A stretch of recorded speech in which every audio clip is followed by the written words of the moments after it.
something, even once a year. Oh, I'm 50 years old, I never had a colonic.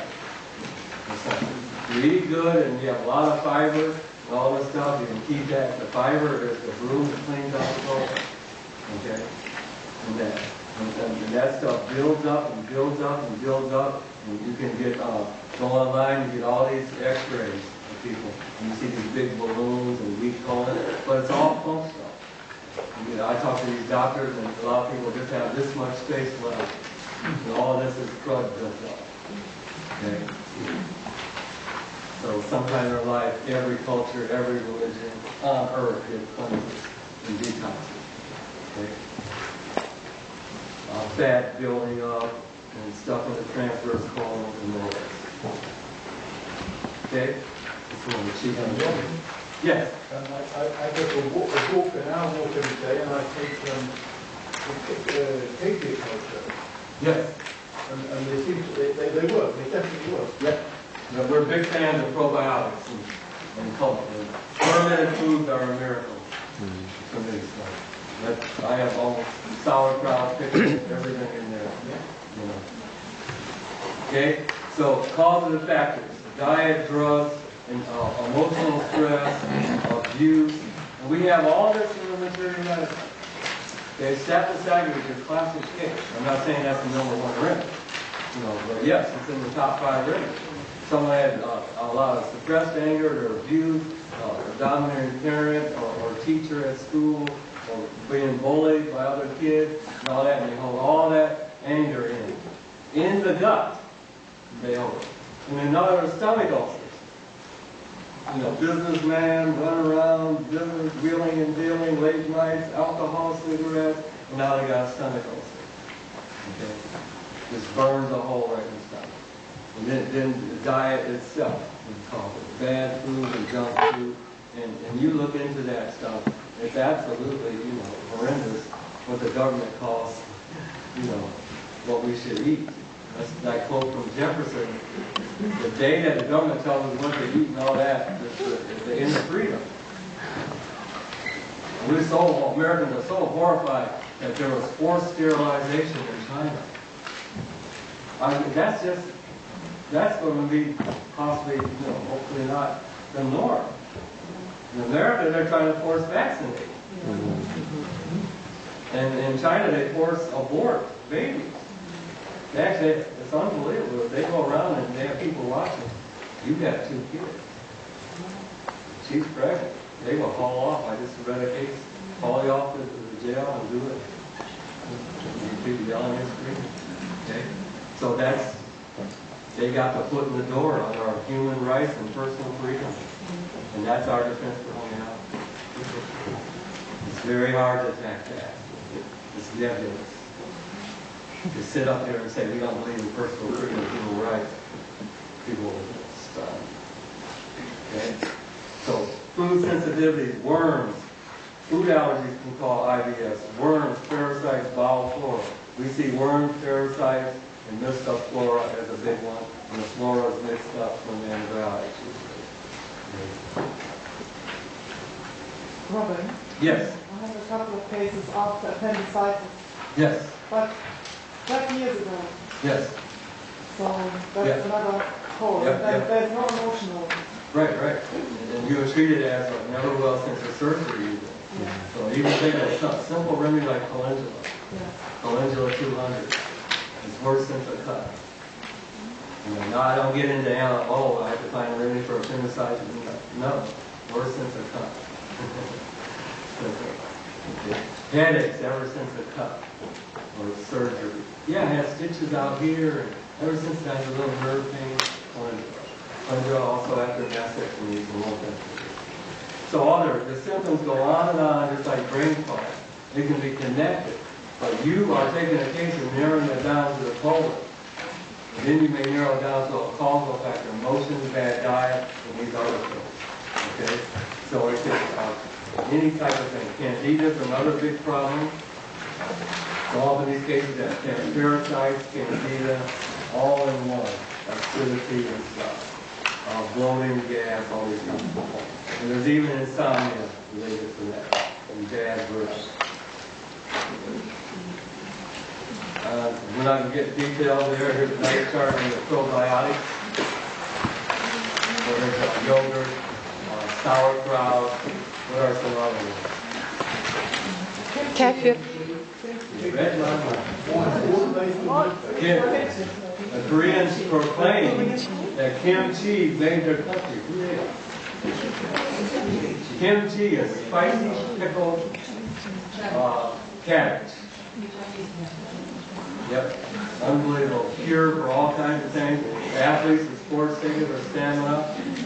Here's another thing. Homeopathic remedy. We can give tonics to sports people to improve their performance. We can only give a homeopathic remedy if there's something wrong to improve their performance. And Hahnemann talks about restoring health with homeopathy. Right there, and then from there we go on to diet, nutrition, and the other side of the species and diet. We want to restore health with homeopathy. Then teach people how to stay healthy. And we've completed our mission. Okay? All kinds of things. Anytime you see history of a lot of antibiotics, now we have a history that has a reality. It's not a ghost. You have a lot of antibiotics, no irritable bowel. A lot of antibiotics and no really symptoms of it. I ignore it. Antibiotics, and digestive problems ever since. You want to know worst antibiotics, rubely. That's what you call your cold rubely. When you repertoire, you only really need 3 or 4 symptoms. You're done. Often look for if you have a causal thing, you're almost done there. Whether it's 5 minutes in the case or an hour in the case. And now you're just asking questions to differentiate the top 4 or 5 remedies for that cause. Okay? And then the biggest energy leak. So the cause and what's the energy leak going on. I try to find the symptom or the remedy that will cover the cause and the energy leak. You're on really solid ground. 2 symptoms. They had a head injury and they had epilepsy. Cause, energy leak. Causing stress in the spot. Okay? Now you're down to a few remedies. Now you're looking at the book. And then you go into your diabetes and Alloboris and hyperthyroidism and that so and all this. And now, if you still need more help, looking at how you find a big general or small modality that's significant, and you need even more help behind the chemo. Okay? So you don't overemphasize. Look for that cause, you're in solid ground. Look for the energy leak next, solid ground. The energy leaks real powerful. I switch. You treat the energy leak first and worry about the cause later. Someone's hemorrhaging, from something in the past, I have to stop the bleeding first. Then I give them a grief or anger and remedy or something for the cause. Okay? So here's the top remedies I use for it. They're all classical remedies. They're up here, they're small remedies.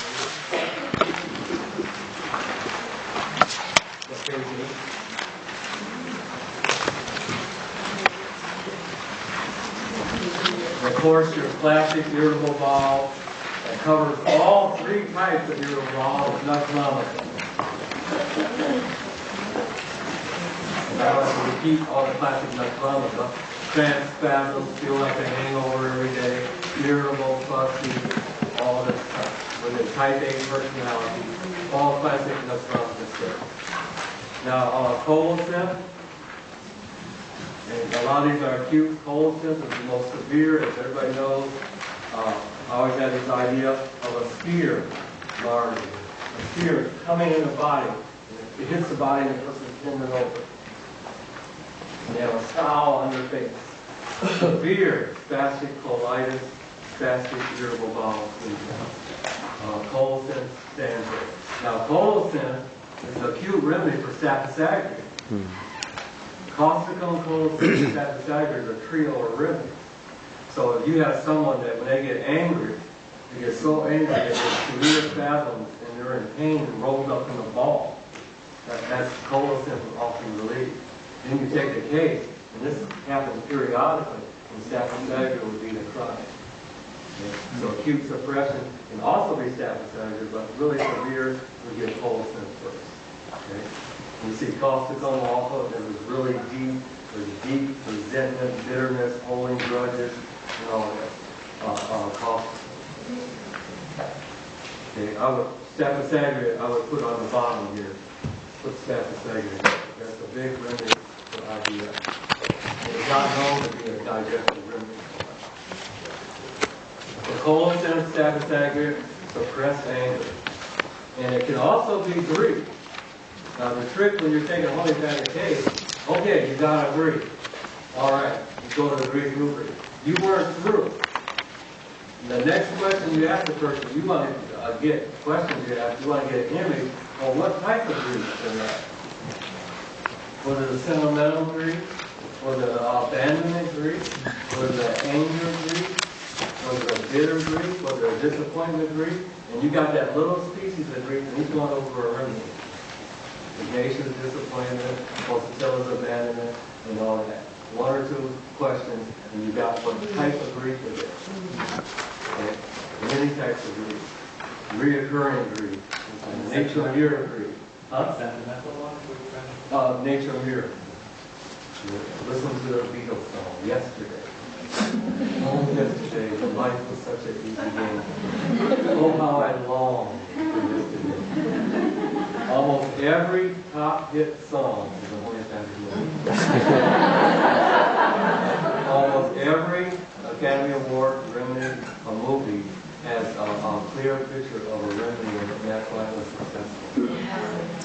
And if you know homeopathy, you can make unbelievable. People will be in the audience crying next to me, so I can't believe it.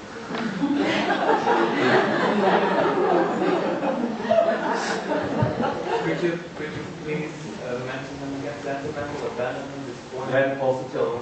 No, and which other? What else I did? Grief? Yeah, bitter grief is causticum. That. The grief they can't let go again is bitter. They hold grudges and they also hold grief. They live in the past. Lot's wife, you know, story of Lot's wife. Don't look back. Look back and turn us off. The archetypical stuff on the salt of the earth. Put salt on the bird's wing. You can't fly. Bird's wing. Throw salt over your left shoulder. The heart. Let go of the grief. Put it behind you. Your heart will come. The bird is in the bird cage, the rib cage, the winged heart. Okay? It can't fly. It's trapped by its own grief. The word nature mirror, mirror, French, Spanish, the word mirror means a wall. A mirror, a wall around the heart.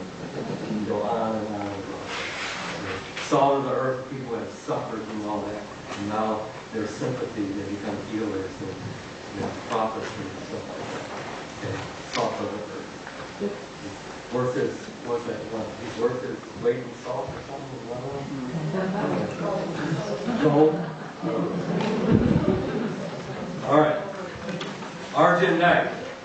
Really easy, irritable bowel case. You have all this anxiety, anticipation, it's more the diarrhea type. Every time you get upset and stressed out and panic attacks, irritable bowel. Okay? Especially the diarrhea type. And you have a history of what? Overindulgence in sugar, chocolate, and salt. And it looks like, just like lycopodium. You've given lycopodium and it didn't work. It has gas and bloating, craze, sweets, anxiety, poor self-confidence. You gave lycopodium and it didn't work. And what's the difference? One's right-sided, one's left-sided. Now, if you have a left-sided lycopodium, arginite. Okay? Very easy. So arginite, very interesting. Silver nitrate, that's what they put in the baby's eyes to prevent gonorrhea. Of course, they test the mother during pregnancy for gonorrhea. There's no gonorrhea, but they still put it in the eyes. I don't know if they do it now. They still do it? Anyone else? No, that's my opinion on it. A little more light here. Okay, carbo bed, what can I say? Charcoal, homeopathic charcoal. And what emphasizes there, you can have any of the three types of irritable bowel, but what emphasizes the gas and bloating. Okay, Now, why does carbo veg have shortness of breath? Because the gas in the upper bowel bloats and presses on the lungs, the diaphragm. Then they have shortness of breath. Now, you can also have shortness of breath with carbo veg air under because of lack of oxygen. Okay? In India, they call carbo veg a corpse reviver. They're saying charcoal revives people. If you think they're dead, give them carbo veg. You say, what? I said, well, what do you have to lose? And people in India did it, and then people go back. You're touching, you're cold, there's no pulse. That's when you give carbo veg. What are you doing? What are you doing? He's dead. Yeah. Just checking. All these tricks in the hospital. You go visit family or friends in the hospital. I mean, you can just say, "Oh, can I, massage their feet?" Something. You take the Remedial spray on their feet. Unless you're worried about getting rid of yourself, I wouldn't, worry about it. You can go in and put a little spray or peel in their water. You can treat all these people in the hospital. Just like sometimes I would put them in my hand and just rub it on a baby because they wouldn't really treat them. There's all kinds of things. Okay. All right, sulfur, a big one. Emphasizes diarrhea again, especially in the morning. You got two remedies here. Aloe sulfatrina has nothing to do with aloe vera, but it's a bark of a tree. And this is the one that's in the Bible, actually. And sulfur is early morning diarrhea. Or diarrhea after eating anything, they have to run through the bathroom. And you'll find, I had one case in Virginia of med students who came to me because nothing else worked, 30 med students. And this is a sad case, but it's kind of funny too. She had a good humor about it, so yeah. She's just graduated now, so she's going to study home now. She only could have breakfast on the stool, on the toilet. If she ate any food, it would go right. She would immediately have a bowel movement in 2 or 3 seconds. So that every morning on the way to med school, and her doctor, professor, I didn't even want to think and say I had no answer to that. So sitting there, she has to take her plate and sit on the toilet, and she eats and stuff comes out. And I gave her olive, and that helped her. Olive. So what's the difference between sulfur? You have other sulfur symptoms, and you have other olive symptoms. You can look at it. So you get down to those 2 remedies, you just read and see which other one fits the other symptoms. Okay? And if one fits the fundamental level and the olive's more acute, sulfur's more chronic. But it's a classic keynote. You have to get up in the morning and run to the bathroom. Diarrhea. You haven't even eaten, and even that, or eat IBS, everything they eat goes through. Think of all those 2 remedies. Mainly olive is even stronger. Sulfur is more chronic and not as acute. Okay? Just a couple more here real quick. Then we don't have to go through all the paragraphs. Natron carb, #1 remedy for what? Yes. Lactose intolerance and milk allergies. #1 remedy. Lycopodium is #1 for what? Gluten allergies. Okay? People that are gluten enteropathy. Worse from gluten is lycopodium. Worse from milk is natron carb. Okay? So natron carb is one of the most misdiagnosed homeopathic remedies today. It's our #1 remedy for multiple food allergies. Okay? It mimics, it looks like if you ever had a case, I'm sure you never had a case like this. But you can't decide between lycopodium and natron mirror. Lycopodium and natron mirror. Gnat top. We have a gnat mirror that's bloated.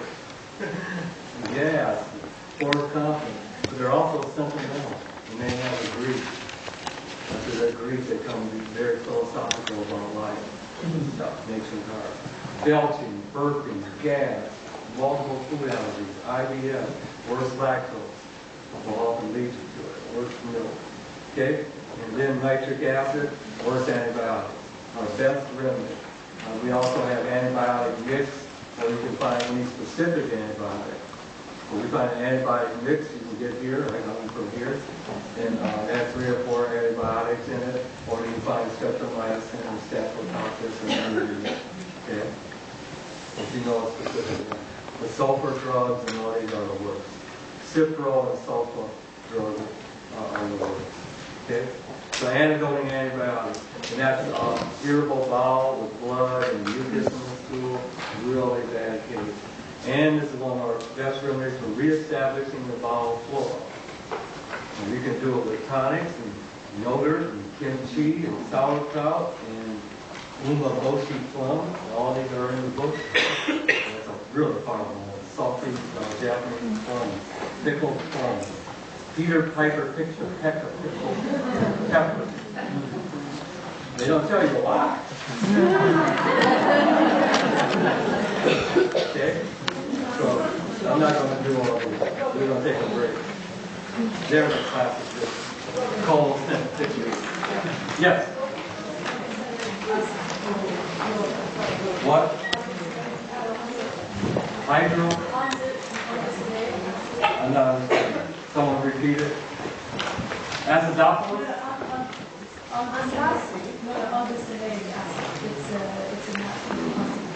Yeah, I've never heard of it. Okay, let's take a break.